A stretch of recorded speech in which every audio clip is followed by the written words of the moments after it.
చేసుకోండి, మీకు ఈ 12 సంవత్సరాలు కూడా ఏ రకమైనటువంటి ఇబ్బందులు ఉండవు, అక్షయంగానే ఉంటాయి. అంతేకాదు ఇతశ్చతుర్దశే వర్షే భూయో రాజ్యం అవాప్స్యసి.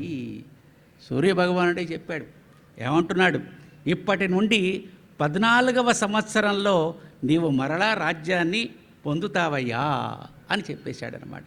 ఇప్పటి నుండి నువ్వు మళ్ళా 12 సంవత్సరాల లోపుగా నువ్వు మళ్ళా రాజ్యాన్ని పొందుతావు, ఏం భయం లేదు, రాజ్యం నీకు వచ్చేస్తుంది, కంగారు పడాల్సినటువంటి అవసరం ఏమీ కూడాను లేదు. వైశంపాయన ఉవాచ. వైశంపాయనుడు చెప్తున్నాడు, ఏవ ముక్త్వాతు భగవన్ తత్రేవ అంతరధీయత. సూర్యభగవానుడు ఈ రకంగా చెప్పి అంతర్ధానం అయిపోయాడట. ఆ తర్వాత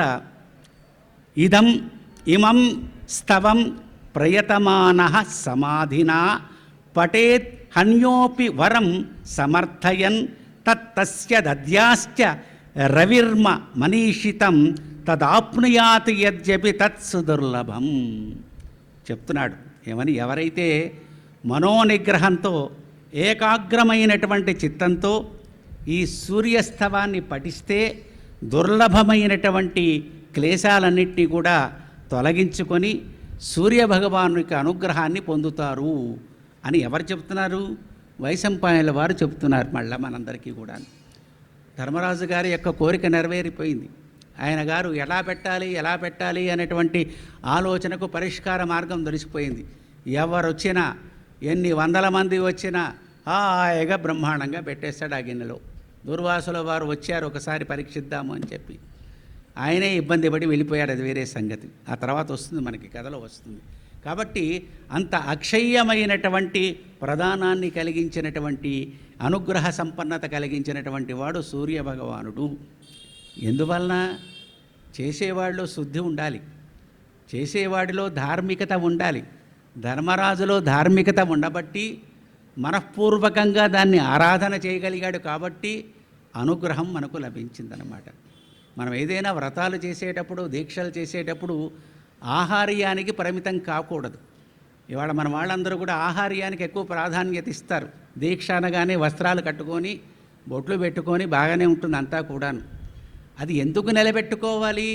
ఆ వ్రత నియమం ద్వారా మనలో శారీరక మానసికమైనటువంటి పరివర్తన కలగాలి. ఎందుకు తీసుకుంటాం వ్రతం అంటే? మనలో ఉన్నటువంటి ఒక దోషాన్ని తొలగించటం కొరకు. ఏముంటుంది?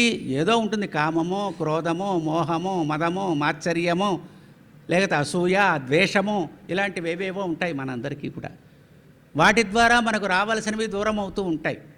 అందుకని ఏం చేస్తాం? అవి పొందటం కొరకు మనం ఈ వ్రతాలు దీక్షలు చేస్తూ ఉంటాం. సరే, చేసినప్పుడు మానసికంగా ఎంత చిత్తశుద్ధితో చేస్తే దాని ద్వారా మన శారీరకమైనటువంటి పరివర్తన కూడా మారాలి. ఒక్కసారి దీక్ష చేశామంటే జీవితాంతము దానిని అనుసరించి ఉండాలి. అమ్మయ్య 40 రోజులు అయిపోయింది కాబట్టి యాత్రకు వెళ్ళే రోజునే కారులో వెనకాల బ్యాకెట్లు పెట్టుకొని ఆ స్వామిని దర్శనం చేసుకొని వచ్చి ఆ బట్టలన్నీ అవతల బారవేసి కారు ఎక్కగానే వాళ్ళ పూర్వ ప్రవృత్తిని ప్రారంభిస్తే దేవుడు ఏం వరం ఇస్తాడండి? ఇస్తాడా? ఇవ్వడు. ఏమండి, ఇస్తాడా? ఇవ్వడు. ఎందుకంత కఠోరమైనటువంటి నిర్బంధమైనటువంటి నియమం పాటించాల్సినటువంటి అవసరం ఆయనేమి ఇవ్వడలేదు కదా. నువ్వు పెట్టిన అడుగుడు, పెట్టకపోయినా అడుగు. పత్రం పుష్పం ఫలం తోయం యోమే భక్తా ప్రయశ్చసి అన్నాడు. కాబట్టి అవేమి ఆయనకు అక్కర్లేదు. మనం పెట్టినా పెట్టకపోయినా ఆయనకేం లోటు లేదు. ఎందుకని?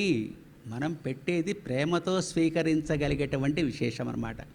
విదురుడు కృష్ణుణ్ణి ఆతిథ్యం ఇస్తున్నట్ట. విదురుడు చాలా గొప్ప భక్తుడు. ఏం చేశాడు? ఆయన గారు అరటిపళ్ళు పెట్టాలనుకున్నాడు. కృష్ణుడిని చూస్తున్నాడు, ఆయన యొక్క రూపాన్ని చూస్తున్నాడు, ఆయన్ని కీర్తిస్తూ ఉన్నాడు. వడలు మరిచిపోయాడు బాగా. ఏం చేశాడు? తొక్కు తీసి అరటిపండు ఇవ్వాలి కదా, తొక్కు తీసి అరటిపండు ఇవ్వక అరటిపండు ఇస్తున్నాడు. ఆయన గారు కూడా అలాగే తినేస్తూ ఉన్నాడు. ఏమిటది? వడలు మరచినటువంటి ప్రేమ యొక్క పర్యవసాన ఫలితం. శబరి కూడా రామచంద్రుడు తన దగ్గరికి వస్తే ప్రేమ యొక్క అతిశయం చేత ఆ స్వామికి మంచి ఫలాలను పెట్టాలి అనేటువంటి భావన చేత ఉచ్చిష్ట ఫలాన్ని ఇచ్చిందనమాట. ఆయన గారు దాన్ని ఆదరంతో స్వీకరించారు. ఎంత గొప్ప విశేషం అండి. వైష్ణవ సంప్రదాయంలో ఒక రహస్యం ఉంది. ఆ సంప్రదాయజ్ఞులైనటువంటి వారంతా కూడా భాగవతులు తినగా వారు తిన్నటువంటి శేషాన్ని తినాలి అనేటువంటి ఉత్సాహంతో ఉంటారు. ఎందుకని? అది అందరికీ లభించేది కాదండి. ఎంత పుణ్యం చేసుకుంటే మాకు లభించేటువంటి ప్రసాదం అనేటువంటి ఉచ్ఛిష్టాన్ని వారు స్వీకరిస్తారు. భాగవతులు అంటే భగవత్ సంబంధమైనటువంటి నిరంతర జ్ఞానం కలిగినటువంటి వారు కాబట్టి అలాంటి వారల యొక్క ఉచ్ఛిష్ట ప్రసాదం స్వీకరించటం అనేటువంటిది జన్మాంతర సుకృతంగా భావిస్తూ ఉంటారన్నమాట. ఇది నిజమైనటువంటి ఆర్తి కలిగిన వారికి, భక్తి కలిగినటువంటి వారికి, శ్రద్ధ కలిగినటువంటి వారికి కలిగేటువంటి ఒకానొక విశేషాలన్నమాట. అంతేగాని అలా చేస్తే అది వ్రతం కాదు, దీక్ష కాదు, దాన్ని ఏది అనిపించుకోదన్నమాట. అంటే అందరూ అలా చేస్తున్నారని నేను అంటలేదు. అలాగా కొంతమంది కూడా చేస్తున్నారని వింటున్నాం కాబట్టి మనం ఈ మాట చెప్పుకోవాల్సిన పరిస్థితి ఉంది. బాగా చేస్తున్నారు వారందరికీ కూడా మనం నమస్కారం చేద్దాం. ఎందుకని? ఇలాగా చేయబట్టే మనం అందరం కూడా తింటూ ఉన్నాం. ఒకానొక సత్పురుషుడు చేసేటువంటి పూజకి, ఒకానొక సత్పురుషురాలు చేసేటువంటి పాతివ్రత్య నియమానికి వర్షాలు కురుస్తాయి కాబట్టి, ఆ వర్షం యొక్క ఫలాన్ని మనమంతా కూడా అనుభవిస్తున్నాం కాబట్టి దానిలో తప్పేమీ లేదు. కానీ ధర్మరాజు గారు ఆ రకమైనటువంటి నిష్ఠతో చేయటం చేత ఇలా చేశారు. ఎలా చేయాలట? ఉభే సంధ్యే పటే నిత్యం నారీ వా పురుషో యది ఆపదం ప్రాప్త్యముచ్యేత బద్ధో ముచ్యేత బంధనాత్. ఇలా చెప్పాడు వ్యాసుల వారు. ఏమంటున్నారు? స్త్రీలైనా సరే, పురుషులైనా సరే, నారీవా పురుషో యది, పురుషులు కానీ స్త్రీలు కానీ సాయం ప్రాతః సంధ్యల యందు దీన్ని నిత్యము పఠించినట్లయితే ఆపదల నుండి విముక్తులవుతారు అని అంటున్నాడు. బంధనంలో ఉన్నటువంటి వారు బంధ విముక్తిని పొందుతారు. ఎంత గొప్ప విశేషం అండి. దీనికి ఏ మంత్రాలు అక్కర్లేదు కదా. మనం చక్కగా నేర్చుకొని ఓ 10 నిమిషాలు 15 నిమిషాలు ఉదయం, 10 నిమిషాలు సాయంత్రం పూట కనుక దీన్ని పఠించినట్లయితే అందరం బంధనాల్లోనే ఉన్నాం, అందరం బంధింపబడే ఉన్నాం, అందరం కూడా ఓ బంధనంలో ఉన్నాం, సంసార బంధంలో ఉన్నాం. ఈ బంధింపబడినటువంటి మనమందరం కూడా బంధ విముక్తులం కావాలి అనంటే ముక్తినిచ్చేటువంటి వాడు మోక్షమిచ్చేది జనార్దన, మోక్షాన్ని ఇచ్చేటువంటి వాడు ఆ స్వామి కాబట్టి మనల్ని విడిచిపెడతాడు. ఆ విశ్వాసంతో చేయొచ్చు అని వ్యాసుల వారు చక్కగా చెప్పారండి. ఈ స్తుతిని, ఈ సూర్యస్తుతిని పూర్వకాలంలో బ్రహ్మగారు ఇంద్రునికి ఇచ్చాట, ఇంద్రుడు నారదుడికి అనుగ్రహించాట, నారదుడు దౌమ్యుల వారికి అనుగ్రహించారట. దౌమ్యుడు నుండి యుధిష్ఠిరుడు దాన్ని ఉపదేశ రూపంలో పొందాడు. కాబట్టి ఇలా పెద్దల దగ్గర నుండి ఉపదేశాన్ని పొందినటువంటి అంశాలు కాబట్టి దీనిలో ఏ రకమైనటువంటి విశేషాలు పొందదు. కాబట్టి ఎవరైనా సరే నిష్ఠతో ఆచరించినటువంటి వాడు ఏ సభలలోనైనా, ఏ యుద్ధాల్లోనైనా, ఎంతటి పాపాలలోనైనా విముక్తులవక తప్పదు అని చెప్పి ఆ పెద్దలు చెప్పినటువంటి ఒకానొక విశేషమైనటువంటి విజ్ఞానాన్ని మనందరికీ కూడా చెప్పాడనమాట. దీన్ని ఎలా తినాలో, ఎలా వండాలో కూడా చెప్పాడు. ఆ రకంగా వీళ్ళంతా కూడా ఆ పాత్ర స్వీకరించి అతిథులైనటువంటి వారందరికీ పెట్టి ముందుగా దాని మహిమను చూసిన తర్వాత తతః కృతః తతస్యానః దౌమ్యేన సహ పాండవాః ద్విజసంగై పరివృత ప్రయయౌ కామ్యకం వనం. అమ్మయ్య, ఇక మనం ముందుకు నడిచేందుకు మార్గం లభించింది. ఈయన ప్రవేశించాడు కదా, ఒకళ్ళని పంపించారు, ఇంకోళ్ళని పంపించడానికి ఇష్టం లేదు, వారిని ఎలాగా అనుకున్నాడు, దానికి ఒక సాధన లభించింది కాబట్టి ఇక అరణ్యవాసంలోకి మనం అరణ్యంలోకి ప్రవేశిద్దాము అని చెప్పి అందరికీ స్వస్తి వాచకాలతో ఈ సోదరులతో కలిసి, బ్రాహ్మణ సమూహంతో కలిసి, గురువైనటువంటి దౌమ్యులతో కలిసి కామ్యకవనానికి వీళ్ళంతా కూడా బయలుదేరి వెళ్ళారట.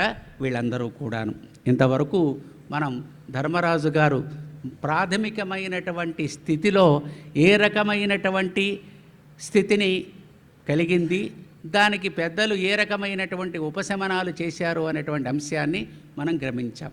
అరణ్యపర్వం అంతా కూడా కథాగమనం తక్కువ, కథలో ఉన్నటువంటి సమస్య పరిష్కారానికి ఉపదేశాత్మకమైనటువంటి అంశాలతో మనం ముందుకు వెళ్ళే ప్రయత్నం జరుగుతూ ఉంటుందన్నమాట. అందుకని మనం కొంచెం క్లిష్టమైనటువంటి అంశాన్ని కూడా మనం సులభంగా చెప్పుకునే ప్రయత్నాలు చేశాం గత 3 రోజులుగా. ఇదంతా కూడా యోగ సాధన ద్వారా, అలాగే సాధన ద్వారా లభించేటువంటి అంశాలే తప్ప ఏదో ఊరికే మాటల ద్వారా వచ్చేటువంటి అంశాలు కాదు. మనం అన్ని మాటలే చెప్పుకున్నాం, కానీ దీన్ని ఆచరణ రూపంగా చేసేటువంటి వారికి ఫలితం ఉంటుంది అని చెప్పి ఇక్కడ సారాంశమైనటువంటి అంశం. అలాంటి వారు కాబట్టి వాళ్ళు చేయగలిగారు. మనం కూడా వినగలిగితే కలియుగంలో ఒక రహస్యం ఉందండి. కలియుగంలో ఉన్నటువంటి మనందరికీ కూడా ఒక రహస్యం ఏమిటయ్యా అంటే, ఎవరైనా ఆచరించినటువంటి వారి యొక్క విధానాన్ని విన్నా మనం కూడా ఆచరించిన వాడితో సమానం. బాగా రహస్యం. ఎందుకని? వినటానికి కూడా సమయం లేనటువంటి వాళ్ళం కాబట్టి. మీరంతా చాలా అదృష్టవంతులు. భారతాన్ని వాళ్ళు విన్నారు, నృత్యాన్ని చూశారు, భగవంతుని యొక్క విన్యాస రూపమైనటువంటి అది. సూర్యనామాలు 108 నామాలు మీ చెవున పడ్డాయి. సరే, కథ పడ్డది కాబట్టి వీటి వల్ల ఏంటి ప్రయోజనం? ఆయన తరించాడు ధర్మరాజు గారు, మనం కూడా అలా తరించాలి అనుకున్నట్టయితే ఆ ప్రయత్నం యొక్క ఫలం మనందరికీ కూడా ఫలింపజేస్తుంది అని చెప్పి మన పెద్దలు ఒక సూక్ష్మంలో మోక్షము అని అన్నారు. మనందరికీ అదే కావాలి. కలియుగంలో ఉన్నటువంటి వాళ్ళందరికీ కూడా అలాంటి సూక్ష్మ మోక్ష ఉపాయాన్ని మనకి పెద్దలు అందించారు. కనుక ఈ అష్టోత్తర నామాన్ని మనం పఠించినా పఠించకపోయినా రోజు స్నానం చేసి సూర్యభగవానుడి నమస్కారం ధ్యేయస్సదా సవితృమండల మధ్యవర్తి నారాయణ సరసిజాపహ సన్నివిష్ట కేయూరవాన్ మకరకుండలవాన్ కిరీటి హరి హిరణ్మయ వపుః అని చెప్పి ఒక దండం పెట్టేస్తే చాలండి, మనకు కూడా ఫలితాన్ని ఇచ్చే అవకాశం లభిస్తుంది. కాబట్టి మనం ఇప్పుడు